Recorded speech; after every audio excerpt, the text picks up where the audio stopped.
The exile happened at dawn, and Fenna Pureblood stood at the edge of the encampment with nothing but the clothes on her back, and a heart that refused to stop hoping. The council had spoken their judgment in voices that shook with rage and disappointment. Her father, chieftain of the Pureblood clan, had turned his face away as the shaman stripped her of her warrior braids and cast her name from the clan rolls. Her mother wept silently behind the gathering but did not speak in her defense. No one did. The crime was too great, the shame too deep.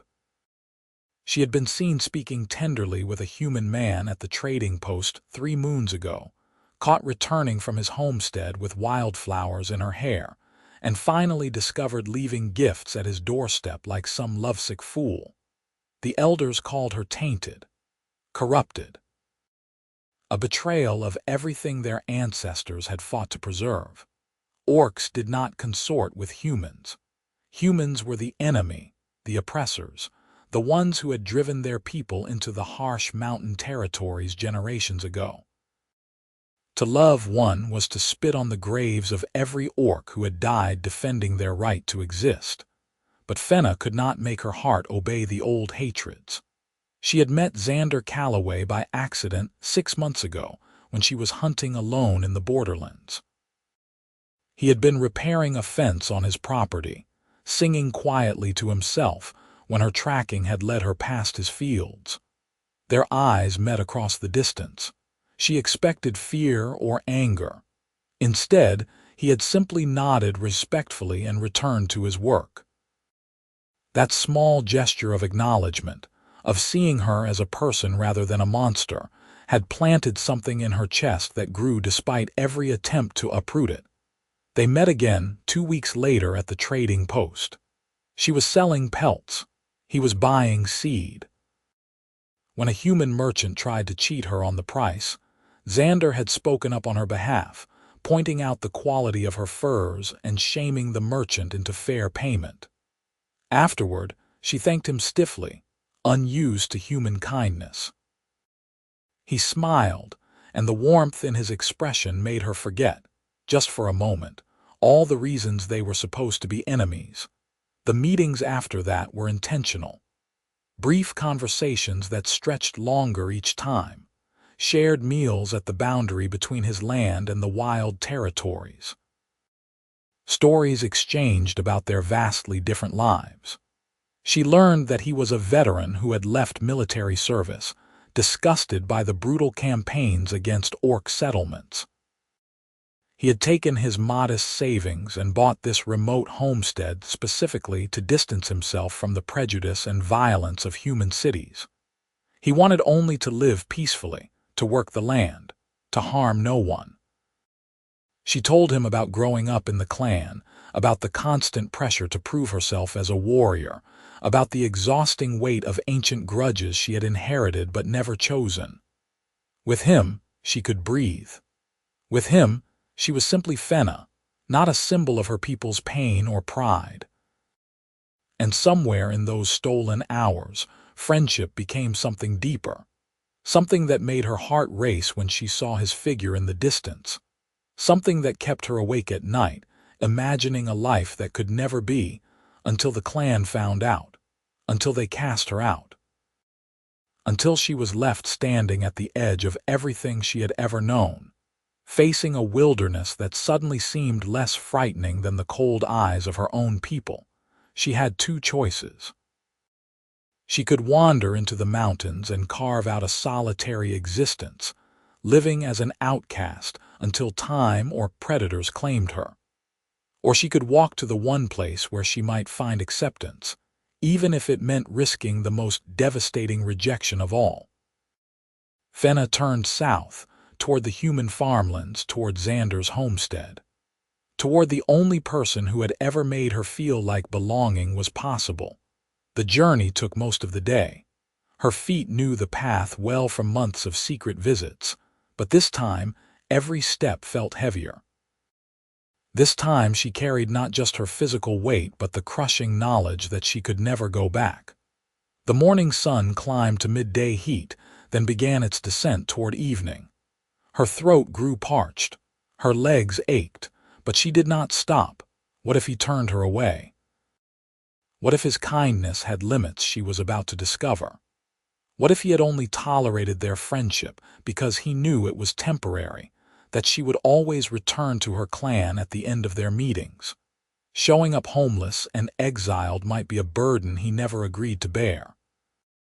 The thoughts circled like carrion birds, but still she walked.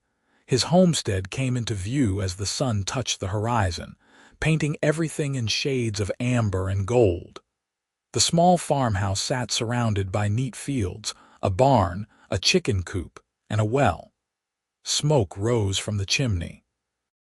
She could see him in the garden, pulling weeds from between rows of vegetables. He had not yet noticed her approach. Fenna stopped at the edge of his property line, suddenly paralyzed. Her hands trembled. Her tusks felt too large in her mouth. She became acutely aware of how she must look, travel-worn and disheveled, her warrior braids crudely shorn, her face still carrying the ceremonial ash marks of exile that the shamans had smeared across her cheeks. She almost turned away, almost fled back into the wilderness to spare them both the awkwardness of this moment. But then Xander straightened, stretching his back, and his gaze swept across the fields. He saw her. For a heartbeat, he simply stared. Then he dropped his tools and walked toward her, not running but moving with clear purpose. His expression shifted from surprise to concern as he drew close enough to see her face properly. "Fenna." His voice carried worry. "What happened? Are you hurt?" She wanted to speak, had rehearsed words during the long walk, but her throat closed around them. Instead, she just stood there, this warrior woman who had brought down elk with her bare hands, trembling like a lost child. Xander's eyes moved over her face, reading the ash marks, the shortened hair, the absence of the intricate beadwork that had adorned her braids. Understanding dawned in his expression, followed quickly by something that looked like pain. "They found out," he said quietly. It was not a question. She nodded once, not trusting her voice. "They cast you out." Another nod. A hot pressure built behind her eyes, but she refused to let tears fall. She was still orc, still proud, even in ruin. Xander ran a hand through his dark hair, his jaw working as he processed this information. The silence stretched. Fenna prepared herself for the kind words of rejection, the sympathetic explanation of why he could not help her, why this was all too much. Instead, he stepped forward and pulled her into an embrace. The gesture shocked her so completely that she stood rigid in his arms, uncertain how to respond. Humans did not embrace orcs. It simply did not happen. The physical contact was startling. His warmth and solidity and the steady rhythm of his heartbeat against her ear all combining into sensory overload. "I am so sorry," he said into her hair. "This is my fault. I should have been more careful. I should have protected you better." Something broke inside her chest. The tears she had been holding back spilled over, and she clutched at his shirt, her strong hands gripping the fabric as if it were the only thing keeping her from drowning. She who never cried, who prided herself on stoic strength, wept against this human man's shoulder while he held her and murmured soothing words she could barely hear through her own grief. When the storm passed and she could breathe again, she pulled back, mortified by her display. But Xander just smiled gently and produced a cloth for her to wipe her face. "Come inside," he said. "You need food and water and rest. We will figure everything else out together." "You do not have to," she managed, her voice rough. "I should not have come here. I should not burden you with this." His expression became fierce, more intense than she had ever seen it. "Fenna, listen to me. You are not a burden. You are welcome here. For as long as you need or as long as you want to stay. This is your home now if you will have it." The words struck her like a physical blow. Your home. As if it could be that simple. As if the world would allow it. But looking into his eyes, seeing the absolute sincerity there, she allowed herself to believe it might be possible. Just for tonight, just for this moment, she followed him inside. The farmhouse was small but well-maintained, consisting of a main room with a hearth and kitchen area, and what appeared to be two smaller rooms branching off. Everything spoke of careful, solitary living. Books lined a shelf near the fireplace. Herbs hung drying from the rafters. The furniture was simple but sturdy, most of it looking handmade. Xander guided her to a chair near the hearth and immediately set about preparing food. He moved with efficient competence, slicing bread, dishing out cold stew into a pot to warm, pouring water from a pitcher. Fenna watched him, still feeling disconnected from reality. Just this morning she had been part of a clan, embedded in a complex social structure that stretched back generations. Now she sat in a human dwelling, having crossed a threshold she could never uncross. He set food before her, and she ate mechanically, only realizing how hungry she was when the taste hit her tongue. The stew was good, rich with vegetables and herbs. She finished the bowl quickly, and he refilled it without comment. She ate more slowly the second time, her body beginning to accept that it was safe here, at least for now. "I have a spare room," Xander said, sitting across from her with his own meal. "It is not much, mostly storage currently, but we can clear it out and make it comfortable. You will have privacy and space of your own." "Xander, I cannot simply move in here," Fenna protested, though even to her own ears the protest sounded weak. "The risk to you is too great. If your neighbors discover you are harboring an orc, they will turn on you. You could lose everything." He met her gaze steadily. "Let me worry about my neighbors. Most of them are decent folk, and the few who are not already keep their distance from me. I am the strange veteran who talks to himself in the fields and keeps odd hours. They will not be surprised if I become even more reclusive." "You do not understand what you are offering. I understand perfectly." He leaned forward, his expression intent. "Fenna, do you think I did not know this was a possibility? From the first time we spoke beyond basic pleasantries, I knew what it might cost both of us. I chose to keep meeting you anyway. I chose to let myself care about you anyway. Because you are worth it. Because the possibility of having you in my life is worth any price your clan or my people want to extract." Her breath caught. They had never spoken so directly about the nature of their relationship, never put words to the feeling that hummed between them. Hearing him say it aloud made it real and terrifying and wonderful all at once.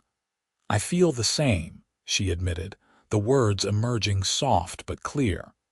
"I have tried not to. I have tried to remember all the reasons this is impossible, but my heart will not listen to reason." A smile spread across his face, genuine and joyful. "Then we are both fools together. I can think of worse fates." Despite everything, she found herself smiling back. The expression felt strange after the day's trauma, but also right. Natural. Like something that had been waiting to emerge. They talked late into the night, discussing practical matters. She would help with the farm work, earning her keep. They would need to be cautious about her being seen, at least initially, until they could gauge the local reaction. He would introduce her gradually, perhaps, as a hired hand. Some humans might accept it. Others would not. They would deal with problems as they arose. Eventually, exhaustion claimed her. Xander showed her to the spare room, which he had already begun clearing while she finished eating. A simple bed frame stood in the corner with a mattress and clean linens. A small window looked out over the fields. It was more than adequate. It was more than she had any right to expect. "Sleep well," he said from the doorway. "Tomorrow we will start figuring out our new normal."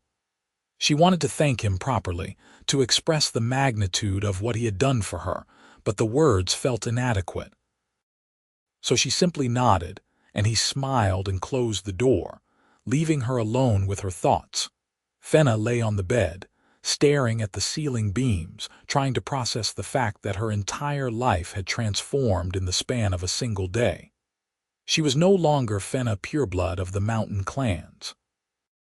She was simply Fenna, a woman without a people, without status or belonging.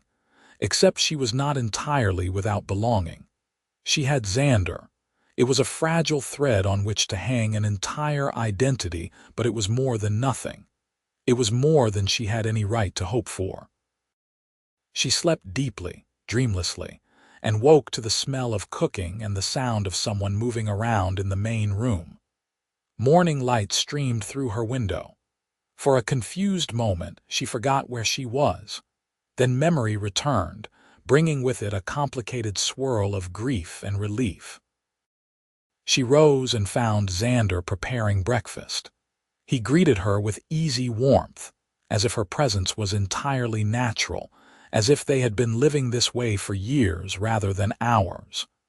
The normalcy of it was both comforting and surreal. They fell into a routine over the following weeks. Fenna threw herself into the farm work with a dedication that bordered on obsessive. She needed to feel useful, to prove she was not simply a charity case. Xander's homestead was well maintained, but clearly a one-person operation stretched thin.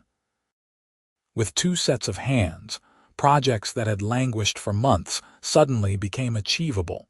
She repaired the barn roof that had been slowly deteriorating. She reinforced the chicken coop against predators. She helped harvest the summer vegetables and prepare the fields for fall planting. Her orcish strength meant tasks that would take Xander hours of struggle she could accomplish in a fraction of the time. He protested at first, worried she was overworking herself, but she waved off his concerns. Work was familiar. Work gave her purpose. Work kept the grief at bay. In the evenings they would sit together, sometimes talking, sometimes in comfortable silence. He taught her to read human script, painstakingly working through basic primers, and then progressing to his collection of books. She taught him orcish hand signals used by hunters, and the songs her mother had sung when she was young, before their relationship had been destroyed by politics and prejudice. The physical proximity began to wear on them both in ways neither quite acknowledged. Accidental touches became charged with meaning. Glances lingered longer than necessary. The small farmhouse felt simultaneously too small and perfectly sized, forcing an intimacy that might have taken years to develop under other circumstances. Xander began to notice things about her that he had not fully appreciated during their brief previous meetings. The way she hummed while working, low and melodic. The careful precision with which she approached every task. The unexpected gentleness in her strong hands when she handled fragile things. The way the firelight brought out the subtle variations in her green skin, from deep forest tones to lighter sage. Fenna found herself memorizing details about him. The small scar above his left eyebrow from some long-ago accident. The way he absently rubbed his shoulder when rain was coming, lingering pain from his military service. His habit of talking to the chickens as if they were confidants. The quiet competence with which he moved through daily life, never rushed but always purposeful. They were falling deeper, both of them, but neither spoke of it directly. The situation felt too precarious. What if naming the feeling destroyed its fragile magic? What if the reality of their impossible circumstances crushed the hope before it could fully bloom? The first test came 2 months after her arrival. Xander went to the trading post for supplies and returned looking troubled. Fenna was in the garden when he drove the wagon up, and she immediately sensed something wrong in the tension of his shoulders. "What happened?" she asked, setting down her tools. He climbed down from the wagon slowly, as if weighing his words. "There are rumors circulating. Someone claims to have seen an orc near my property. A few of the locals are talking about organizing a hunting party. Ice flooded her veins.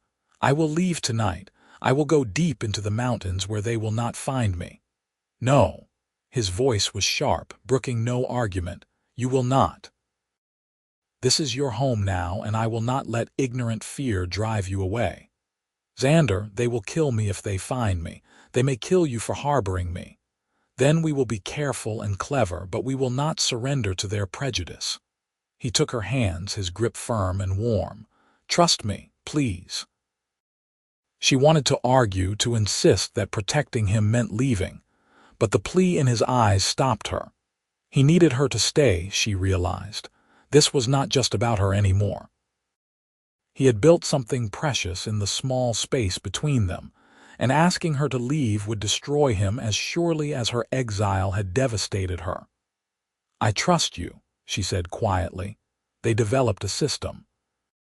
Fenna kept to the house and barn during daylight, working in areas not visible from the road. At night, when she was less likely to be spotted, she could move more freely.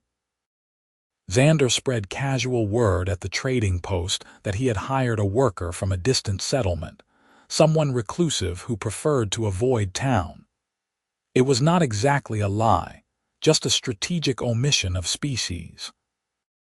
The hunting party came 3 days later, 6 men on horseback, armed with crossbows and swords. Fenna heard them from inside the house where she was cleaning. Her heart hammered against her ribs. Every instinct screamed at her to run, but she held still, trusting Xander's earlier promise to handle any trouble. She watched through a crack in the shutters as he walked out to meet them, his posture relaxed and friendly. "Morning, gentlemen," he called. "What brings you all the way out here?"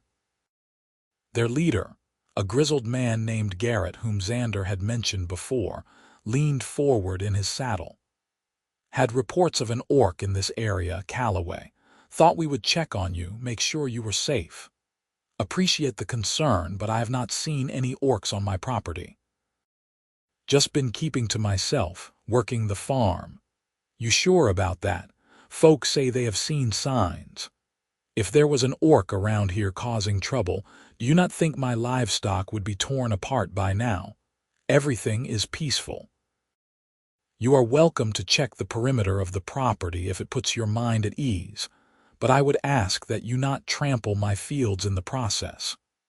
Garrett studied him for a long moment, clearly trying to decide if he was lying. But Xander held his gaze steadily, projecting nothing but honest puzzlement. Finally, the older man nodded. "Fair enough. But you keep your eyes open, you hear. Orcs are dangerous, especially lone ones cast out from their clans. They have got nothing to lose and no loyalty to stop them from raiding." "I will be cautious," Xander agreed. "Thank you for the warning." The hunting party rode off, circling the property once before heading back toward the main road. Fenna released a breath she had not realized she was holding. When Xander returned to the house, she threw her arms around him, trembling with released tension. "That was too close," she whispered against his chest. "But it worked. We handled it." He stroked her hair gently. "We will handle whatever comes, Fenna, I promise you." She pulled back just enough to look up at him. His face was so close, his eyes searching hers with an intensity that made her breath catch. The moment stretched taut between them, charged with all the unspoken feeling that had been building for months. Xander lifted his hand, hesitantly, and cupped her cheek. His thumb traced the line of her cheekbone with aching tenderness. "Tell me if this is not what you want," he said softly. "Tell me if I am misreading everything between us." Instead of answering with words, she closed the small distance and kissed him. It was tentative at first, both of them uncertain of the mechanics given their physical differences. Her small tusks required careful angles. But after a moment of adjustment, it became natural and right, and everything she had been dreaming about without quite admitting it to herself. His lips were warm and surprisingly soft. He tasted like the mint tea he had been drinking earlier. When they finally broke apart, both were breathing harder than the simple kiss warranted. "I have wanted to do that for so long," he admitted, his forehead resting against hers. "Then why did you wait?" "Fear, mostly. Fear of pushing too far, of making you uncomfortable. Fear that this was all in my head and you only saw me as a friend helping you through a difficult time." She laughed, the sound carrying genuine amusement. "You fool! I have been in love with you since that day you defended me at the trading post. I have been waiting for you to see it." His expression transformed into something radiant. "You love me." "Yes. Against all wisdom and reason, I love you." He kissed her again, deeper this time, one hand tangling in her shortened hair while the other settled at the small of her back, pulling her closer. She responded in kind, her powerful arms wrapping around him, reveling in the solid reality of him. This was happening. This impossible thing was real. When they finally came up for air, both were grinning like idiots. The weight that had been pressing on Fenna since her exile lifted slightly, replaced by something lighter and warmer. Hope, she realized. This was what hope felt like. The seasons turned. Summer faded into autumn, painting the landscape in shades of gold and crimson. The crisis with the hunting party gradually faded from immediate concern, though they remained cautious. Fenna's presence became an accepted oddity to the few neighbors who learned of it. Some remained hostile, refusing to acknowledge her existence. Others, surprisingly, were cautiously friendly. Xander's reputation as a decent man bought them a degree of tolerance they might not have otherwise received. Fenna discovered she enjoyed farm life more than she had anticipated. There was a simple satisfaction in watching things grow, in the predictable rhythm of seasons and harvest. It was so different from the warrior culture she had been raised in, where worth was measured in combat prowess and loyalty to the clan. Here, worth was measured in the quality of one's work, in the care given to land and animals, in the small kindnesses exchanged with neighbors. She and Xander grew even closer as lovers, navigating the physical and emotional intimacy with patience and humor. There were awkward moments, certainly. Their backgrounds were vastly different, their life experiences almost comically divergent. But the core of their connection, the fundamental compatibility of their spirits, made everything else surmountable. Winter came early that year, sweeping down from the mountains with biting winds and heavy snow. The farmhouse, well built and properly maintained, kept them warm and secure. They spent long evenings by the fire, talking or reading or simply existing in companionable silence. The enforced proximity of winter made the farmhouse feel like its own small world, separate from the larger conflicts and prejudices beyond. It was during one of those long winter nights, with snow falling steadily outside and the fire crackling cheerfully, that Xander turned to Fenna with an expression of unusual seriousness. "I have been thinking," he began, then paused, as if reconsidering his words. She set down the shirt she had been mending and gave him her full attention. "About what?" "About the future. About what we are building here." He took her hand, his thumb tracing circles on her palm. "Fenna, I know our situation is complicated. I know there are 1,000 reasons why this should not work. But despite all of that, despite everything stacked against us, I cannot imagine my life without you anymore. You have become essential to me, to who I am and who I want to be." Her heart began to race, sensing where this was heading but afraid to presume. "In human culture," he continued, his voice steady despite the emotion in his eyes, "when two people want to commit their lives to each other permanently, they marry. It is a legal and social bond, recognized by community and law. I do not know if orc culture has something similar, but I need you to understand what I am asking." He shifted, moving to kneel before her chair, and pulled a simple silver ring from his pocket. It was unadorned but beautifully crafted, the metal catching the firelight. "Fenna Pureblood, will you marry me? Will you be my wife, my partner, my family? Will you let me stand beside you for whatever comes, for however long we are granted?" Tears blurred her vision, but these were entirely different from the tears of exile. These were joy and wonder and overwhelming love. "Yes," she managed, her voice thick with emotion. "Yes, Xander Calloway, I will marry you. I will be your wife and partner and family. I will stand beside you for all my days." He slipped the ring onto her finger, and it fit perfectly, as if it had been made for her. Then he rose and pulled her into his arms, holding her tightly while she wept happy tears against his shoulder. "How did you even get this?" she asked when she could speak again. "You have not left the farm in weeks." He looked slightly sheepish. "I had it made months ago, right after you first arrived. I kept it hidden, waiting for the right moment.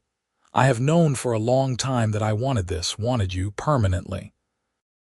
I just needed to work up the courage to ask." She laughed and kissed him thoroughly.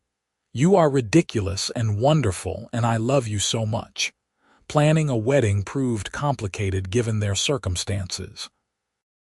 Traditional human ceremonies required a priest or magistrate, witnesses, and community recognition. Traditional orc bonding rituals required clan elders and complex ceremonial rites that were impossible without her people. In the end, they created their own ceremony, blending elements from both cultures and inventing new traditions where needed. They held it in early spring, just as the first green shoots began pushing through the thawing earth. They invited the handful of neighbors who had proven genuinely accepting, including an older woman named Sarah who lived on the adjacent property and had become something of a friend to both of them. She had taken Fenna's presence in stride, treating her with the same matter-of-fact kindness she showed everyone, and had even taught Fenna to bake bread during several memorable afternoons. The ceremony took place in front of the farmhouse at dawn, honoring both the human tradition of morning weddings and the orcish reverence for new beginnings. Fenna wore a simple dress that Sarah had helped her make, dyed a deep blue that complemented her green skin beautifully. Xander wore his best shirt and trousers, his dark hair neatly combed for once. They wrote their own vows, speaking from the heart without religious formality. Xander went first, his voice strong and clear in the quiet morning air. "Fenna, you came to me with nothing but courage and hope. You trusted me when trust was the hardest thing in the world to give. You have made my house a home, my land a sanctuary, my life something worth celebrating. I promise to honor you, to protect you, to stand with you against whatever prejudice or hardship comes our way. I promise to love you exactly as you are, in all your strength and vulnerability. You are my heart, and I am yours from this day forward." Fenna had to pause to steady her voice before she could speak her own vows. "Xander, you welcomed me when I had nowhere else to go. You saw past what I am supposed to be and loved who I actually am. You gave me safety when I was hunted, belonging when I was cast out, love when I thought I would never know it. I promise to build this life with you, to work beside you, to face whatever comes with courage and determination. I promise to love you fiercely and completely for all my days. You are my home and I am yours from this day forward." Sarah, acting as their witness, declared them married by the authority of their own commitment and the witness of those present. It was not legally binding in any official sense, but it was real in the only way that mattered. They were choosing each other, publicly and permanently. The small gathering celebrated with a simple feast. Sarah had brought a cake, dense and sweet with dried fruit. Another neighbor contributed fresh bread and cheese. Xander had somehow procured a small cask of decent wine. They ate and drank and told stories, and for those few hours, the complicated reality of their situation faded into insignificance.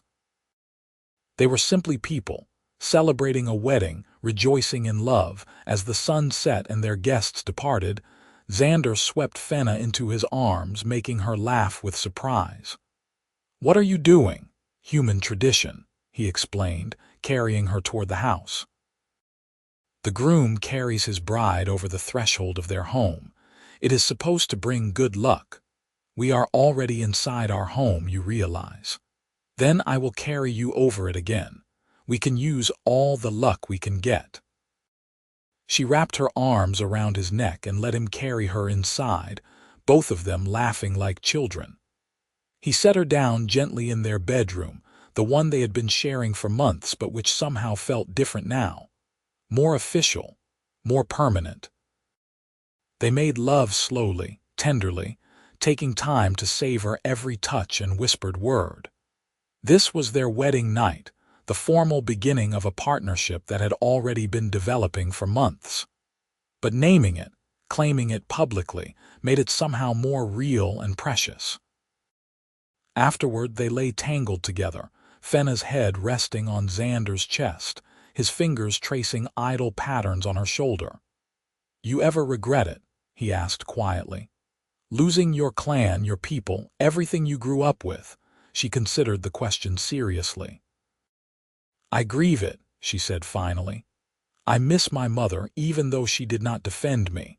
I miss the familiarity of clan life, the sense of belonging to something larger than myself. But regret? No, I would make the same choice again every time.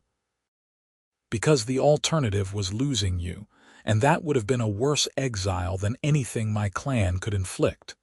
He kissed the top of her head. "I will spend the rest of my life trying to be worthy of that choice. You already are." The years that followed were not without challenges. There were moments of prejudice that stung, neighbors who never quite accepted their union, occasional threats from those who viewed their relationship as an abomination. But there were also moments of profound joy and hard-won peace. Fenna built relationships with some of the other women in the area, teaching them orc crafts and learning human traditions in return. She became known as a skilled healer, her knowledge of mountain herbs and traditional orc medicine proving valuable to the small community. Slowly, grudgingly, she earned a place among them. Xander's farm prospered with 2 people working it. They expanded the fields, added more livestock, improved the infrastructure. The land responded to their care, yielding abundant harvests. They were not wealthy, but they were comfortable, and more importantly, they were building something together. 3 years after their wedding, on a cool autumn morning, Fenna woke Xander with news that made him sit bolt upright in bed. She was pregnant. The healer in town had confirmed it the previous day. They were going to have a child. His reaction was everything she could have hoped for. Pure, uncomplicated joy. He kissed her deeply, then immediately began worrying about her health, about whether she should be working so hard, about a dozen practical concerns. She laughed and calmed his fears, explaining that orcish women were built for physical hardship and that she would be fine. The pregnancy progressed normally. Fenna remained active through most of it, only slowing down in the final months when her considerable belly made certain tasks impractical. The community response was mixed. Some of the neighbors were surprisingly supportive, bringing gifts and offering advice. Others muttered darkly about half-breed abominations, though they were generally wise enough to keep such comments private. Their daughter was born on a spring morning, arriving with a lusty cry that announced her presence to the world. She had her mother's green skin, though a shade lighter, and small tusks that were barely visible. Her eyes were her father's warm brown, and her hair came in dark and thick. They named her Freya, after Xander's grandmother, with the middle name Pureblood to honor Fenna's heritage. Holding his daughter for the first time, Xander wept openly. "She is perfect," he whispered, touching the tiny tusks with wondering fingers. "She is absolutely perfect." Fenna, exhausted but radiant, smiled. "She is ours. That makes her perfect by definition." Freya grew quickly, displaying a robust health that came from both sides of her heritage. She was curious and fearless, crawling early and walking even earlier. By the time she was 2, she was following her parents around the farm, trying to help with chores in ways that were more adorable than useful. The local children had mixed reactions to her. Some were cruel, parroting their parents' prejudices. Others were simply curious, and a few became genuine friends. Fenna and Xander taught her early to be proud of what she was, to never apologize for her existence. They also taught her to be cautious, to understand that the world would not always be kind, but to never let that unkindness define her worth. 5 years after Freya's birth, they had a son. They named him Xavier, and he looked more human than his sister, with skin that was only faintly green and tusks so small they might easily be overlooked. He was quieter than Freya, more contemplative, but no less loved. Their family was unconventional by any measure, but it was theirs, built on love and determination and stubborn hope. The farm became a sanctuary, a place where differences were celebrated rather than condemned. Other outcasts found their way there over the years. A human woman fleeing an abusive marriage, an elderly orc man cast out for being too old to fight, a half-elf child abandoned by both communities. Xander and Fenna welcomed them all, offering temporary shelter or sometimes permanent homes on the expanding farmstead. They were building something larger than just a marriage or a family.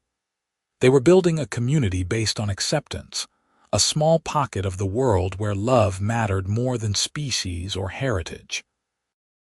On their 10th wedding anniversary, they stood together on the porch watching the sunset, their children playing in the yard with the easy joy of young ones who had not yet learned all the ways the world might hurt them. "You remember what you said to me the day I arrived?" Fenna asked, leaning against her husband's shoulder. "I said a lot of things that day. You said this was my home if I would have it. I remember. I want you to know that I have never regretted having it, not for a single moment. You gave me more than shelter, Xander. You gave me a future I could not have imagined. You gave me love and family and purpose. You gave me a home in every sense of the word." He turned to face her fully, his hands cupping her face with the same tender care he had shown since the beginning. "You gave me all of that too. Before you, I was just existing, going through motions. You made me live again. You made everything mean something." They kissed as the sun painted the sky in shades of orange and gold, two people from worlds that were supposed to be enemies, who had built something beautiful in defiance of every expectation. Their children's laughter rang out across the fields. Smoke rose from the chimney. The land stretched fertile and peaceful in every direction. It was not the life either of them had been born to. It was not the life their respective peoples would have chosen for them. But it was theirs, earned through courage and defended through love, and that made it perfect. Fenna Calloway, once pureblood, stood with her husband on the land they had built together, surrounded by the family they had created, and knew with absolute certainty that she was home. Not because of the place, but because of the people. Because of the human man who had welcomed an exiled orc woman, and showed her that love could transcend any boundary. She had walked to his door with nothing. He had welcomed her in, and together they had built a world.